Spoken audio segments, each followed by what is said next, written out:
Fracture नेक femur एक ऐसा fracture है कि जिसमें हम कितनी भी कोशिश करें कई बार हमें सक्सेस नहीं मिलती है, पेशेंट सेटिस्फाई नहीं होता है और पेशेंट चल नहीं पाता है। उसमें दो चीज़ें सबसे बड़ी होती हैं कि या तो नॉन यूनियन हो जाती है, यानी कि फ्रैक्चर अनयूनाइटेड रहता है, जुड़ती नहीं है हड्डी, या अगर हड्डी जुड़ भी जाती है तो उसमें एवियन हो जाता है। और उन दोनों ही सूरत में हमें हिप रिप्लेसमेंट करना पड़ता है। तो जरार मुत्तकी हमारे पास आए थे कब, कितने एक साल कितने महीने हो गए? 8-9 महीने हो गए।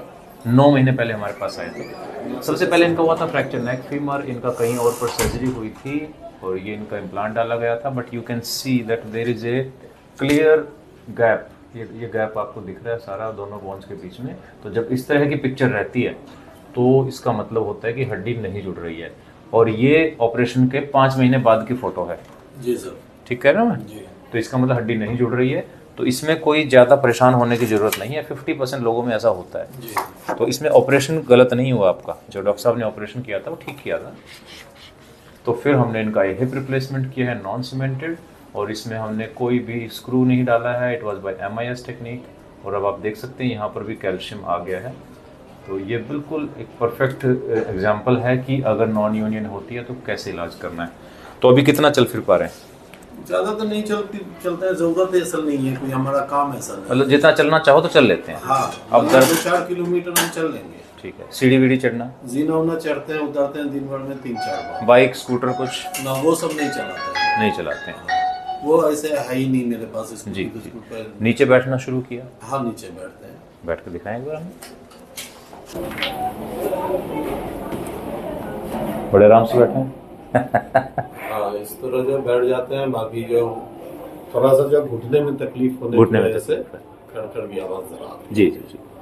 तो मतलब ऐसे इजीली बैठ जाते हैं, कोई दिक्कत हाँ, नहीं है? इसमें कोई दिक्कत नहीं है, मुझे कोई पेन नहीं, कोई प्रॉब्लम नहीं। अब नमाज भी ठीक से पढ़ने लगे नॉर्मल? नमाज में जो है ना थोड़ा दिक्कत होती है क्योंकि वो थोड़ा सा जो है बड़ा है। हाँ। 2 सेंटीमीटर। जी जी जी। तो जिसके वजह से जो है ना, जिस तरह से हम नमाज में पोजीशन लेते हैं उस पोजीशन में ये ना दिक्कत देता है। तो हम ऐसी ही नमाज पढ़ते हैं। ऐसे नमाज पढ़ते हैं।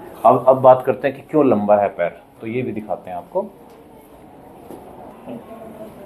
तो इसमें अगर हम देखें तो ये पेल्विस अभी भी थोड़ा सा नीचे है आपका। आप देख रहे हैं, ये तो ऊपर टच कर रहा है, ये अभी भी नीचे। तो पेल्विस हमारा थोड़ा सा टिल्टेड है क्योंकि 2 बार ऑपरेशन हो चुका है, 2 क्या 3 बार हो गया शायद। तो इसीलिए पेल्विस थोड़ा टाइट है और जैसे जैसे रिलैक्स होगा अपने आप ऊपर चला जाएगा। तो अगर ये 1 सेंटीमीटर ऊपर जाएगा तो ये 1 सेंटीमीटर नीचे आएगा, तो हमारा डिफरेंस खत्म हो जाएगा। तो इसमें कोई घबराने की चीज़ नहीं है, क्योंकि अगर आप इस तरह से देखो तो दोनों हड्डी बिल्कुल लेवल पर ही हैं। तो जैसे ही ऐसे होगा तो ये अपने आप ही सीधा हो जाएगा। तो ये काफ़ी पेशेंट की शिकायत रहती है, खासतौर पर जिन लोगों के बार बार ऑपरेशन होते हैं तो उनको ये दिक्कत आती है। और इसका इलाज क्या है? चलते रहना है। जितना चलेंगे पेल्विस अपने आप अपनी जगह बना लेगा, नहीं चलेंगे तो ऐसे रहेगा।